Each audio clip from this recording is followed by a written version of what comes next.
গত জুমায় ইতিহাস সম্পর্কে কিছুটা আলোচনা করা হয়েছিল। আমরা শুনছিলাম যে সর্বপ্রথম এই কুরবানি আদম আলাইহিস সালাতু ওয়াস সালাম, আমাদের আদি পিতা আদম আলাইহিস সালাতু ওয়াস সালাম দুই সন্তান হাবেল এবং কাবেলের মাধ্যমে তারা দুই ভাই কুরবানি করেছিলেন। হাবেলের কুরবানি কবুল হয়েছিল, কিন্তু কাবেলের কুরবানি কবুল হয়নি। আমরা তারপরে শুনছিলাম যে আমার আপনার জাতির পিতা ইব্রাহিম আলাইহিস সালাতু ওয়াস সালামকে আল্লাহ রাব্বুল আলামিন অনেক পরীক্ষা করেছেন। এই পরীক্ষার ভিতরে সর্বপ্রথম পরীক্ষা ছিল, গত জুমায় বলা হয়েছিল, সর্বপ্রথম পরীক্ষা ছিল তার ঈমানের পরীক্ষা। কিসের পরীক্ষা? আকলের পরীক্ষা, জ্ঞানের পরীক্ষা। তারপরে ইব্রাহিম আলাইহিস সালাতু ওয়াস সালামকে আরো অনেক পরীক্ষা করেছিলেন আল্লাহ রাব্বুল আলামিন। তার ভিতরে সবচেয়ে বড় পরীক্ষা হলো, আমরা সকলেই ঘটনা শুনে থাকি, সবচেয়ে বড় পরীক্ষা হলো তার সন্তানকে কুরবানি করা। জোরে বলি সুবহানাল্লাহ। দেখেন, এই যে কুরবানির শিক্ষা, আসলে কুরবানির আলোচনা আমরা শুনি, কুরবানির আলোচনা আমরা করি, কিন্তু এই কুরবানি থেকে আমাদের শিক্ষা কি, শিক্ষা পেলাম আমরা, এটা আমরা কখনো কাউকে জিজ্ঞাসা করি না যে কুরবানি থেকে আমাদের কি শিক্ষণীয় বিষয়, কুরবানি থেকে আমাদের কি শিক্ষণীয় বিষয়, এখান থেকে শিখার কি বিষয়টা আছে, এটা আমরা কি করি না, আমরা জিজ্ঞাসা করি না। রাসূলুল্লাহ সাল্লাল্লাহু আলাইহি ওয়াসাল্লামকে সাহাবে কিরাম জিজ্ঞাসা করছেন, আল্লাহর নবীজি সাল্লাল্লাহু আলাইহি ওয়াসাল্লামকে সাহাবে কিরাম জিজ্ঞাসা করেন, রাসূলুল্লাহ সাল্লাল্লাহু আলাইহি ওয়াসাল্লাম কুরবানি কি, এই কুরবান কি, এটা আল্লাহর নবীজি সাল্লাল্লাহু আলাইহি ওয়াসাল্লামকে কে জিজ্ঞাসা করছে? ভাই, সাহাবে কিরাম জিজ্ঞাসা করছেন। আল্লাহর নবীজি সাল্লাল্লাহু আলাইহি ওয়াসাল্লাম বলছেন, সুন্নাতু আবিকুম ইব্রাহিম। জোরে বলি সুবহানাল্লাহ। এটা তোমাদের পিতা ইব্রাহিম আলাইহিস সালাতু ওয়াস সালামের সুন্নাত। জোরে বলি সুবহানাল্লাহ। দেখেন, এখান থেকে আমার আপনার বোঝার দরকার, রাসূলুল্লাহ সাল্লাল্লাহু আলাইহি ওয়াসাল্লামকে যখন কুরবানি সম্পর্কে জিজ্ঞাসা করা হয়েছে, রাসূল গরুর কথা বলছেন, ছাগলের কথা বলছেন না, গরু কুরবানির কথা বলেন নাই, ছাগল কুরবানির কথা বলেন নাই। আল্লাহর রাসূল সাল্লাল্লাহু আলাইহি ওয়াসাল্লাম কি বলছেন? সুন্নাতু আবিকুম ইব্রাহিম, এটা তোমাদের পিতা ইব্রাহিম আলাইহিস সালাতু ওয়াস সালামের সুন্নাত। জোরে বলি সুবহানাল্লাহ। তাহলে এটা ইব্রাহিম আলাইহিস সালাতু ওয়াস সালামের সুন্নাত। কি সেই সুন্নাত? ছেলেকে আল্লাহ রাব্বুল আলামিনের আদেশে জবাই করা। জোরে বলি সুবহানাল্লাহ।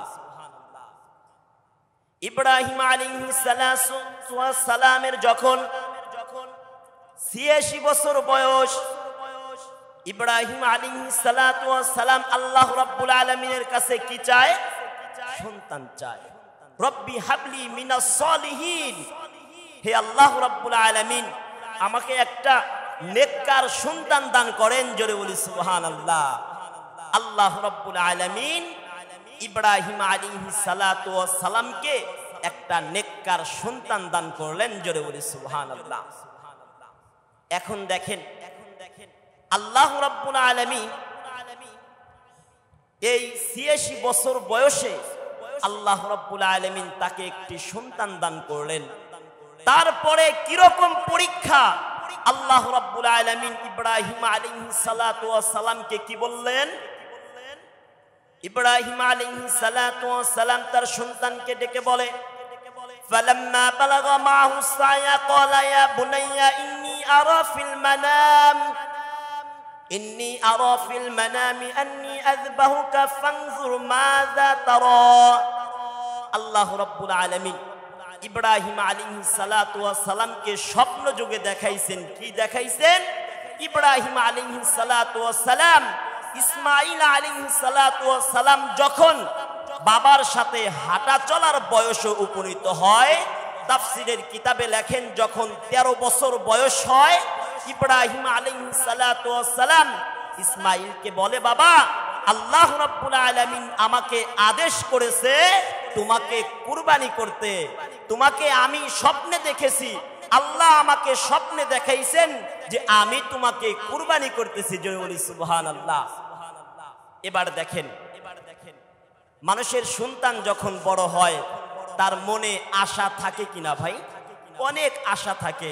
সন্তান বড় হবে, সন্তানকে লেখাপড়া করাবে, সন্তানকে বিভিন্ন এভাবে আমরা যেরকম নিয়ত করি ডাক্তার বানাবো, কেউ বা নিয়ত করি আলেম বানাবো। দেখেন ইব্রাহিম আলাইহিস সালাতু ওয়াস সালামকে এই বয়সে আল্লাহ সন্তান দান করছে। তারপরে এরকম পরীক্ষা যে সন্তানকে আল্লাহ রাব্বুল আলামিনের উদ্দেশ্যে কি দিতে হবে? কুরবানি দিতে হবে। এবার ইব্রাহিম আলাইহিস সালাতু ওয়াস সালাম তার সন্তানকে যখন এই কথা বললেন, قال يا أبت افعل ما تؤمر ستجدني إن شاء الله من الصابرين। সুবহানাল্লাহ। যোগ্য পিতার যোগ্য সন্তান ইসমাঈল আলাইহিস সালাতু ওয়াস সালাম বললেন, বাবা, আপনি যা স্বপ্ন দেখেছেন তা বাস্তবায়ন করেন। আমি ইসমাঈল আলাইহিস সালাতু ওয়াস সালামকে আপনি পাবেন ধৈর্যশীলদের অন্তর্ভুক্ত। জোরে বলি সুবহানাল্লাহ। এবার দেখেন ইব্রাহিম আলাইহিস সালাতু ওয়াস সালাম স্বপ্ন দেখার পরে ইব্রাহিম আলাইহিস সালাতু ওয়াস সালাম সন্তানের মতামত নেওয়ার প্রয়োজন নাই। তবুও ইব্রাহিম আলাইহিস সালাতু ওয়াস সালাম ইসমাঈলকে জিজ্ঞাসা করে, দেখি আমার সন্তানের মুখের কথাটা কি, আমার সন্তানের মতটা কি, এটা আমি দেখি।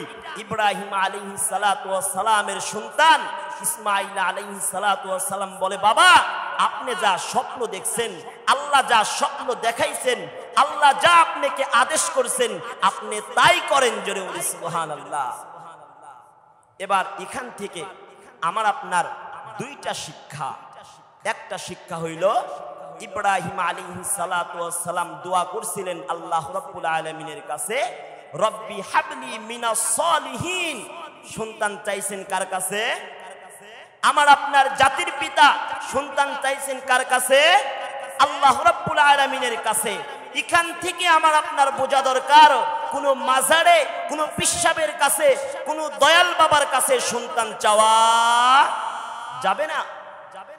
এবার দেখেন, আমরা আজ মুসলমান নির্যাতিত, আজ মুসলমানদের উপরে জুলুম, আজ বিভিন্ন রাষ্ট্রে মুসলমানদের উপরে অত্যাচার। আমরা এই কুরবানির থেকেও যদি শিক্ষা নিতে পারতাম, কুরবানির থেকেও যদি শিক্ষা নিতে পারি, তাহলে মুসলমানদের উপরে জুলুম অত্যাচার আর হবে না। কথা ঠিক না বেঠিক? কারণ ইসমাঈল আলাইহিস সালাতু ওয়াস সালাম, ইব্রাহিম আলাইহিস সালাতু ওয়াস সালাম এই পশু কুরবানি, এই ছাগল কুরবানি, গরু কুরবানি আল্লাহর নবীজি সাল্লাল্লাহু আলাইহি ওয়াসাল্লাম এটা বুঝান নাই। আল্লাহর নবীজি সাল্লাল্লাহু আলাইহি ওয়াসাল্লাম যখন বলছেন সুন্নাতু আবিকুম ইব্রাহিম, কারণ ইব্রাহিম আলাইহিস সালাতু ওয়াস সালামকে আল্লাহ রাব্বুল আলামিন আদেশ করেছেন, আল্লাহ রাব্বুল আলামিন হুকুম করেছেন। আল্লাহ রাব্বুল আলামিনের হুকুমের কাছে মাথা নত করা, সেটা থাক ছেলে কুরবানি করা, সেটা থাক নিজেকে কুরবানি দেওয়া, সেটা থাক আমার নিজের নফসকে কুরবানি করা, আল্লাহ রাব্বুল আলামিনের কাছে নত স্বীকার করা, আল্লাহ রাব্বুল আলামিনের কাছে সারেন্ডার করাই হচ্ছে ইব্রাহিম আলাইহিস সালাতু ওয়াস সালামের এই কুরবানির থেকে আমাদের শিক্ষা। কথা ঠিক না বেঠিক? এজন্য তাহলে আল্লাহর নবীজি সাল্লাল্লাহু আলাইহি ওয়াসাল্লামকে সাহাবে কিরাম জিজ্ঞাসা করলেন কুরবানি সম্পর্কে। তাহলে আল্লাহর নবীজি সাল্লাল্লাহু আলাইহি ওয়াসাল্লাম বললেন যে এটা কার সুন্নাত? তোমাদের পিতা ইব্রাহিম আলাইহিস সালাতু ওয়াস সালামের সুন্নাত। এটা দিলে ফজিলত কি, এটা দিলে আমাদের লাভ কি? এবার রাসূলুল্লাহ সাল্লাল্লাহু আলাইহি ওয়াসাল্লাম বলেন, যেই ব্যক্তি কুরবানি করবে তার কুরবানির পশুর যতগুলো পশম থাকবে প্রত্যেকটা পশমের বিনিময়ে আল্লাহ রাব্বুল আলামিন তাকে সওয়াব দান করবে। জোরে বলি সুবহানাল্লাহ। এবার আল্লাহ রাব্বুল আলামিন, এখন তো আমরা অনেকেই কুরবানি করি, কিন্তু ইব্রাহিম আলাইহিস সালাতু ওয়াস সালাম নিজের সন্তানকে জবাই করার জন্য আল্লাহর হুকুম পালনে ব্যস্ত। কারণ ইব্রাহিম আলাইহিস সালাতু ওয়াস সালামকে আল্লাহ রাব্বুল আলামিন অগণিত পরীক্ষা নিয়েছেন, বাল্যবেলা পরীক্ষা নিয়েছেন, তোমার রবকে তুমি খুঁজে বের করো। তারপরে পরীক্ষা নিয়েছেন আগুনের ভিতরে ইব্রাহিম আলাইহিস সালাতু ওয়াস সালামকে ফেলে দিয়েছে। ওই সময় ইব্রাহিম আলাইহিস সালাতু ওয়াস সালাম একমাত্র আল্লাহর উপরে ভরসা। সুবহানাল্লাহ। এবার ইব্রাহিম আলাইহিস সালাতু ওয়াস সালামের বড় পরীক্ষা সন্তান কুরবানি করা। আল্লাহ রাব্বুল আলামিন এই সন্তানকে কুরবানির মাধ্যমে জগৎবাসীকে জানিয়ে দেয়, ইব্রাহিম আলাইহিস সালাতু ওয়াস সালামের সন্তান কুরবানি আমি চাই নাই, আমি কি চেয়েছি, আমি দেখছি ইব্রাহিম আলাইহিস সালাতু ওয়াস সালাম আমার হুকুমের কাছে মাথা নত করে কিনা। সুবহানাল্লাহ। আল্লাহ রাব্বুল আলামিন যখন ইব্রাহিম আলাইহিস সালাতু ওয়াস সালামকে আদেশ করছেন, ইব্রাহিম আলাইহিস সালাতু ওয়াস সালাম সন্তানকে যখন বলছেন, সন্তান বলছে হ্যাঁ ইনশাআল্লাহ মিনাস সাবিরিন, ধৈর্যশীলদের অন্তর্ভুক্ত আমাকে পাবেন। এবার ইব্রাহিম আলাইহিস সালাতু ওয়াস সালাম যখন সন্তানকে কুরবানি করার জন্য, সন্তানকে শোয়া দিলেন, যখন ছুরিও চালাইলেন, আল্লাহ রাব্বুল আলামিন তো ইসমাইলের গলাকে কাটতে চান নাই। আল্লাহ রাব্বুল আলামিন অন্তর দেখছেন যে ইব্রাহিম আলাইহিস সালাতু ওয়াস সালাম আমার হুকুম মানার জন্য কতটা ব্যস্ত হয়ে গেছে। আল্লাহ রাব্বুল আলামিন ইসমাইলকে জবাই আল্লাহ চান নাই। আল্লাহ রাব্বুল আলামিন ইসমাইলের পরিবর্তে একটি দুম্বাকে জবাই করে দিয়েছেন। জোরে বলি সুবহানাল্লাহ। এবার এখান থেকে আমি আপনি চিন্তা করি যে আমরা তো শুধু গরু কুরবানি, আমরা তো শুধু ছাগল কুরবানি, আমাদের যার যত টাকা আছে আমরা মনে করি একটু বড় কুরবানি দেব, একটু গোশত বেশি পাবো। কিন্তু আল্লাহ রাব্বুল আলামিন এটা চান নাই। সর্বপ্রথম আমাদের পশুত্বকে কুরবানি করতে হবে। কথা ঠিক না ঠিক? আমাদের ভিতরে যে পশুত্ব আছে এই পশুত্বকে আগে কুরবানি করতে হবে। আল্লাহ রাব্বুল আলামিন তার কালামুল্লাহর ভিতরে বলেন, ইন্না আ'তাইনাকাল কাউসার ফাসাল্লি লিরাব্বিকা ওয়ানহার ইন্না শানিআকা হুয়াল আবতার। ফাসাল্লি লিরাব্বিকা ওয়ানহার, সর্বপ্রথম আল্লাহ রাব্বুল আলামিন এখানে নামাজের কথা বলছেন। কিসের কথা? সর্বপ্রথম আল্লাহ রাব্বুল আলামিন এখানে নামাজের কথা বলছেন। ইবাদত কবুল হওয়ার জন্য সর্বপ্রথম শর্ত হইল ঈমান। কথা ঠিক না ঠিক? সর্বপ্রথম শর্ত হইল ঈমান। তাহলে এখান থেকে বোঝা যায় যার ঈমান নাই তার কুরবানি নাই। ঈমানের পরে হচ্ছে নামাজ, যার নামাজ নাই তারও কুরবানি নাই, যার হজ নাই তারও কুরবানি নাই, যার যাকাত নাই তার কুরবানি নাই, যার রমজানের রোজা নাই তার কুরবানি নাই। এখন এখান থেকে বোঝা দরকার কুরবানি কি, ফরজ না ওয়াজিব? কুরবানি কি ভাইজান? কুরবানি হচ্ছে ওয়াজিব। কিছু কিছু আহনাফ বলছেন এটা সুন্নাতে মুক্কাদা, আমরা ওয়াজিবই ধরলাম। তাহলে এই যে আমরা 5 ওয়াক্ত নামাজ, এটা কি ভাইজান? এটা ফরজ। রমজান মাসের রোজা এটা কি? এটা ফরজ। যাকাত দেওয়া এটা কি? এটা ফরজ। তাহলে রমজান মাসের রোজা ফরজ বিধান, এটা আমি পালন করলাম না। যাকাত দেওয়া ফরজ বিধান, এটা আমি পালন করলাম না। 5 ওয়াক্ত নামাজ, আপনার আমার ঈমান কি দিয়ে পরীক্ষা করব? মুসলমান এবং কাফের এর ভিতরে পার্থক্যকারী হইল নামাজ। কথা ঠিক না ঠিক? এমনও কপাল পোড়া আমরা মুসলমান আছি যারা কুরবানি দেওয়ার বেলা মাশাআল্লাহ আমার 3 লাখ 4 লাখ 5 লক্ষ টাকা দিয়ে কুরবানি দিতে হবে, এরকম কপাল পোড়া ব্যক্তিও আছে কুরবানির দিন, ঈদের দিন ফজরের নামাজটাও জামাতে আদায় করে না। তাহলে স্পষ্ট কথা আল্লাহ রাব্বুল আলামিন তার কালামুল্লাহর ভিতরে বলেন, ইয়া আইয়ুহাল্লাযীনা আমানু দুখুলু ফিস-সিলমি কাফা ওয়া লা তাত্তাবিউ খুতুওয়াতিশ শাইতান। আল্লাহ রাব্বুল আলামিন তার কালামুল্লাহর ভিতরে বলছেন তোমরা ইসলামের ভিতরে পরিপূর্ণ প্রবেশ করো, জোরে বলি সুবহানাল্লাহ। ইসলামের ভিতরে কেমনে প্রবেশ করতে বলছেন?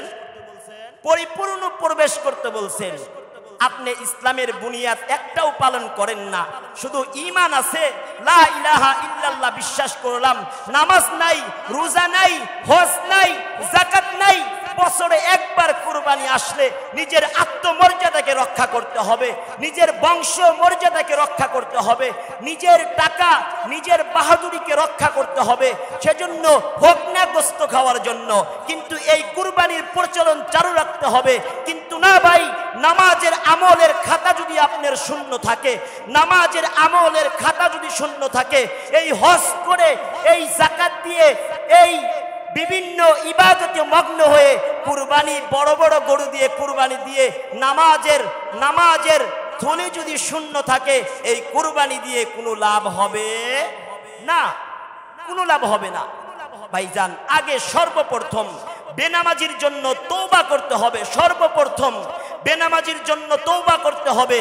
আজ থেকে 5 ওয়াক্ত নামাজ পড়ব, এবার আমি নিয়ত করে ফেললাম কুরবানি দেব, কথা ঠিক না বেঠিক?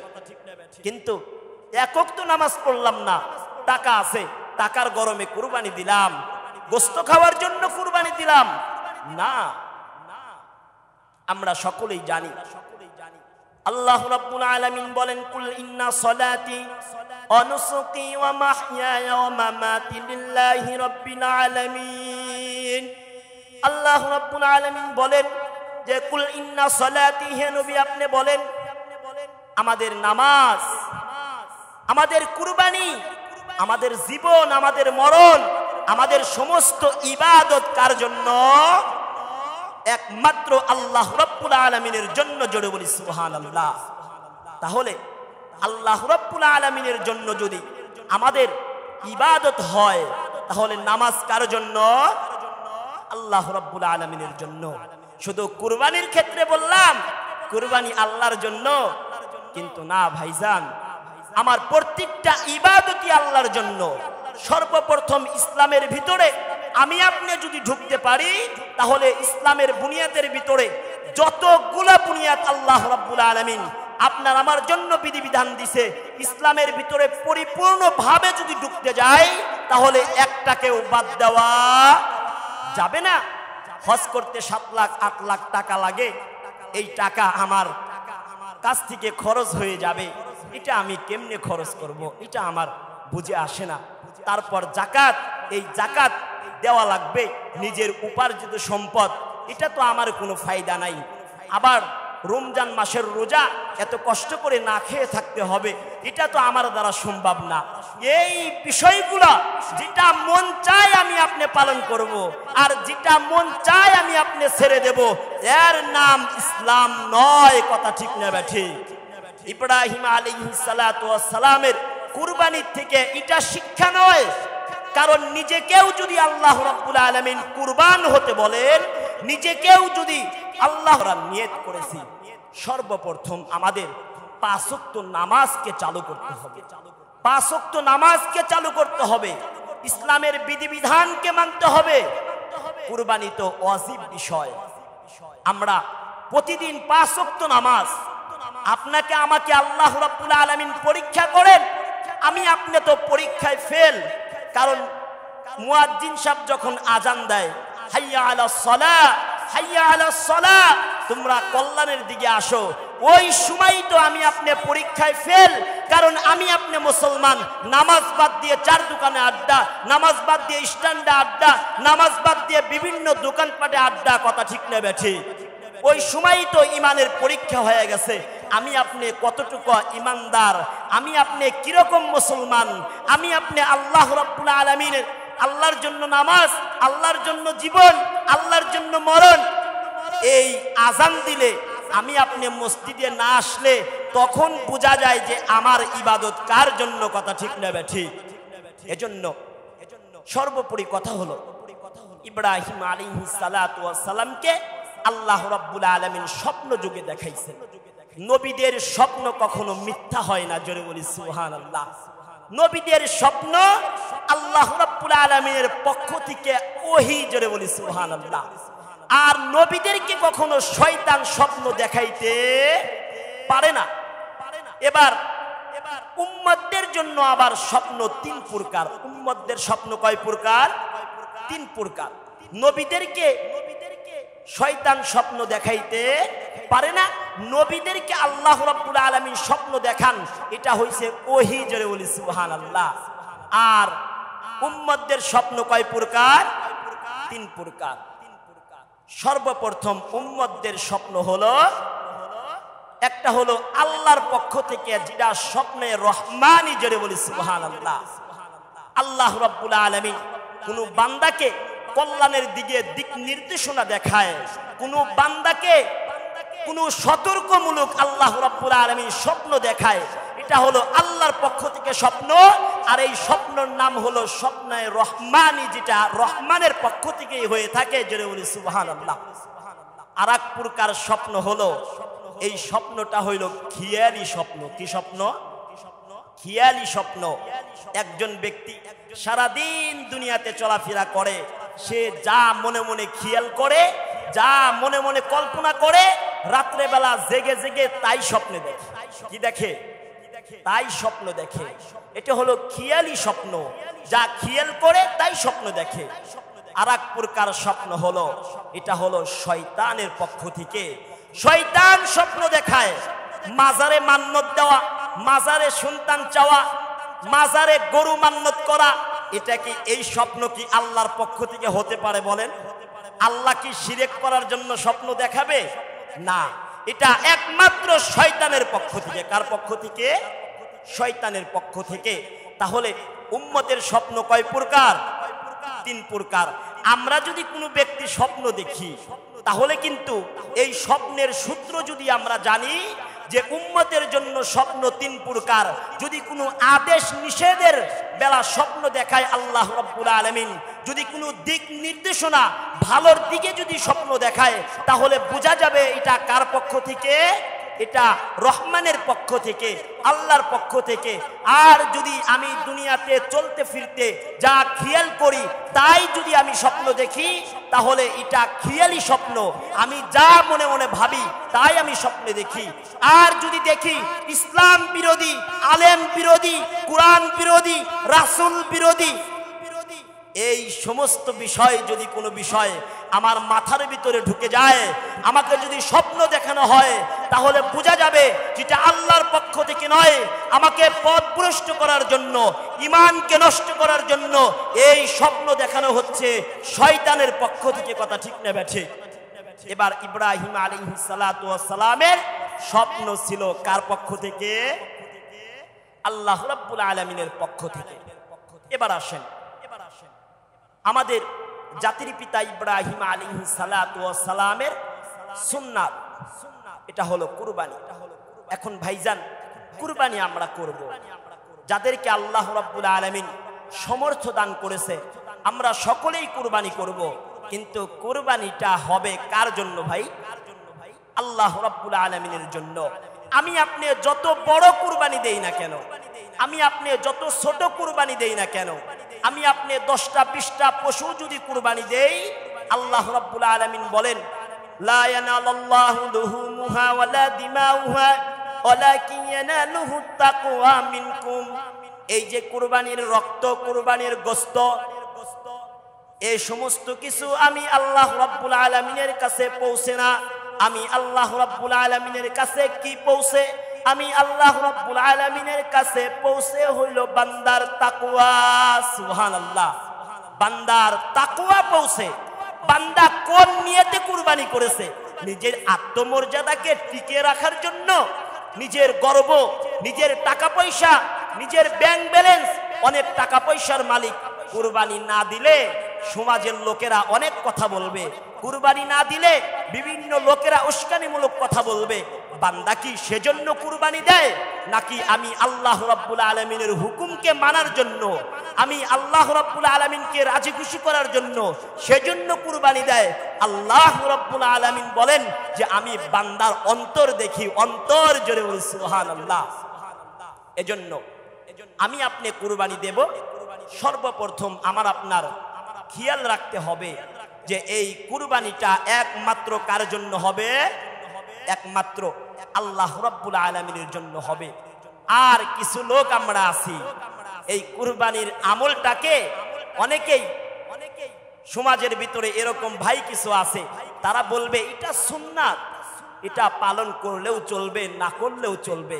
কিছু বুদ্ধিজীবীরা এরকম কথাও বলে থাকে, কিন্তু না, আমরা যদি কোরআনের দিকে তাকাই, ফাসাল্লি লিরাব্বিকা ওয়ানহার, এটা ওয়াজিব বিধান। এই কুরবানি আল্লাহর নবীজি সাল্লাল্লাহু আলাইহি ওয়াসাল্লাম বলেন, কারো যদি সমর্থ আছে, সমর্থ কুরবানি করার মতো সমর্থ তার আছে, কিন্তু সে কুরবানি করে নাই, আল্লাহর নবীজি সাল্লাল্লাহু আলাইহি ওয়াসাল্লাম বলেন সে যেন আমাদের ঈদগাহের মাঠের কাছেও না আসে। জোরে বলি নাউজুবিল্লাহ। কোথায় না আসে? ঈদগাহের মাঠের কাছেও যেন সে না আসে, কারণ তার সমর্থ আছে, সে কি করে নাই? সে কুরবানি করে নাই। তাহলে আমাদের যাদের সমর্থ আছে, আল্লাহ রাব্বুল আলামিন যেন আমাদের সকলকে কুরবানি করার তৌফিক দান করে, সকলে বলি আমিন। এবার ভাইজান, কুরবানি করার ক্ষেত্রে, নামাজের ক্ষেত্রে, রোজার ক্ষেত্রে, হজের ক্ষেত্রে, যে কোনো ইবাদতই আমি আপনি করি না কেন, যে কোনো ইবাদত করার ক্ষেত্রে সর্বপ্রথম ইবাদত কবুল হওয়ার শর্ত কি? ঈমান। জোরে বলি সুবহানাল্লাহ। কি ভাইজান? সর্বপ্রথম ঈমান। আমার আপনার ঈমানকে মজবুত করতে হবে, একমাত্র আল্লাহকে এক জেনে আর ইবাদত করতে হবে রাসূলুল্লাহ সাল্লাল্লাহু আলাইহি ওয়াসাল্লামের তরিকায়। জোরে বলি সুবহানাল্লাহ। ভাইজান, আরেকটা বিষয় লক্ষণীয়, সেই বিষয়টা কি? এখন আমরা তো কুরবানি করব, লাখ লাখ টাকা দিয়ে কুরবানি করব। এখন আমার আপনার কুরবানি হলো কি হলো না, এটা কিন্তু আমি আপনি জানতে পারবো না। কথা ঠিক না ঠিক? আমি আপনি কিন্তু জানতে পারবো না, কারণ আদম আলাইহিস সালাতু ওয়াস সালামের সন্তান যখন কুরবানি করেছিলেন, ওই সিস্টেম যদি এখন চালু থাকতো, আমরা হয়তোবা অনেকেই লাঞ্ছিত, অপমানিত হইতাম। কথা ঠিক না ঠিক? কারণ এখন আর আমাদের দোয়া কবুল হয় না। এখন হাজারবার রব্বে কারিমের কাছে দোয়া করলে রব্বে কারিম বলেন কি? রব্বে কারিম বলেন, বান্দা হারাম খাও, আমার কাছে দোয়া করো, এই দোয়া আমি আল্লাহ কবুল করব না। এজন্য আমাদের ইবাদত কবুল হওয়ার জন্য, রব্বে কারিমের কাছে প্রিয় হওয়ার জন্য, সমস্ত ইবাদতের আগে যেই ইবাদত মালের দ্বারা করা হয়, যেই ইবাদত মালের দ্বারা করা হয়, সর্বপ্রথম ওই মালকে পবিত্র করতে হবে, কি হবে না? সর্বপ্রথম ওই মালকে পবিত্র করতে হবে। অনেক ভাইজান আমরা এরকম আছি যে কুরবানি আসলে নামাজ নাই, রোজা নাই, হজ নাই, যাকাত নাই, কিচ্ছু নাই, কিন্তু কুরবানির সময় আসলে উঠে পড়ে লেগে যাই, আমার কুরবানি দিতেই হবে। কথা ঠিক না ঠিক?